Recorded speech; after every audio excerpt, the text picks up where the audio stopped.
नमस्कार, मैं शिखा मिश्रा आज आपसे फिर मिल रही हूँ। आशा करती हूँ कि आप लोग बिल्कुल ठीक ठाक होंगे, सभी अच्छे होंगे, ऐसी मैं कामना करती हूँ।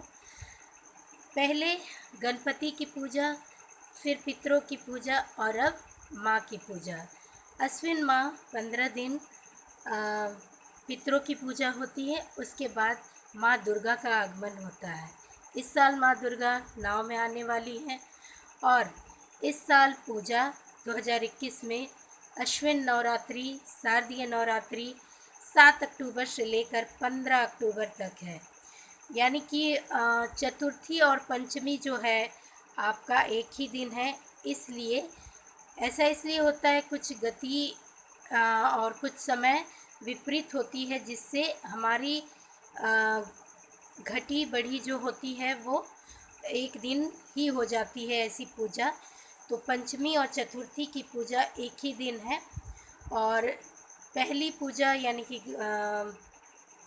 माता शैलपुत्री की पूजा होती है और दूसरी पूजा ब्रह्मचारिणी की, तीसरी चंद्र घंटा, चौथी कुसमांडा, स्कंद माता, माता ऐसी गौरी, सिद्धिदात्री, षष्ठी माता, इन सब की काल रात्रि की पूजा, माता कात्यायनी की पूजा, यानी कि पूरी 9 माता की पूजा 9 दिन होती है। लेकिन चतुर्थी और पंचमी की पूजा एक ही दिन इस साल है। जो लोग घट स्थापना करते हैं उनको सुबह 6 बजे से लेकर 9 बजे तक आपको घट स्थापना की पूजा करनी है। यही है मुहूर्त, 6:13 से लेकर 9:30 तक आपकी घट स्थापना की पूजा है। तो ब्रह्म मुहूर्त में पूजा करने से और भी अच्छा होता है। जो लोग नवरात्रि करते हैं तो उनको तो पता ही है कि प्याज लहसुन का त्याग करना, कुछ चुनिंदा ही अनाजों का सेवन करना चाहिए और इन 9 दिनों में कभी भी किसी से लड़ाई नहीं करना चाहिए।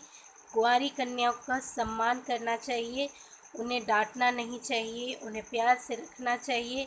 आखिरी दिन 9 कन्याओं की पूजा होती है, उन्हें मिष्ठान दिया जाता है, खाने पीने की चीज़ें दी जाती हैं।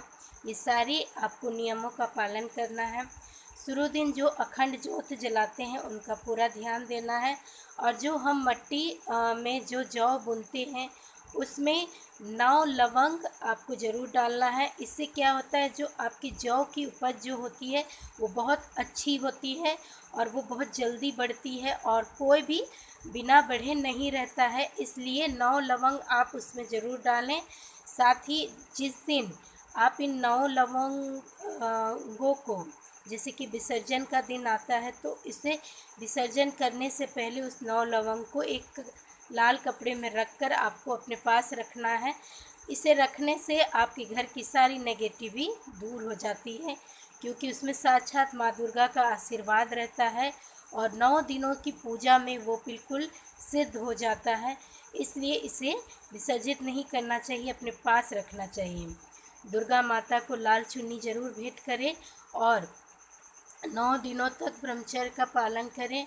और दुर्गा माता को हर लाल चीज़, श्रृंगार की जितनी भी सामान होनी चाहिए, आपको भी खुद लाल रंग की चूड़ी ज़रूर धारण करनी चाहिए। लाल बिंदी, लाल साड़ी के को पहनकर माँ गौरी की पूजा के दिन आपको लाल साड़ी ज़रूर पहनना चाहिए, या फिर जो भी सलवार पहने तो लाल दुपट्टा ज़रूर पहनना चाहिए। कोई भी एक लाल वस्त्र ज़रूर पहनना चाहिए। और जो लोग व्रत करते हैं उन्हें इन 9 दिनों में एक भी दिन क्रोध नहीं करना है।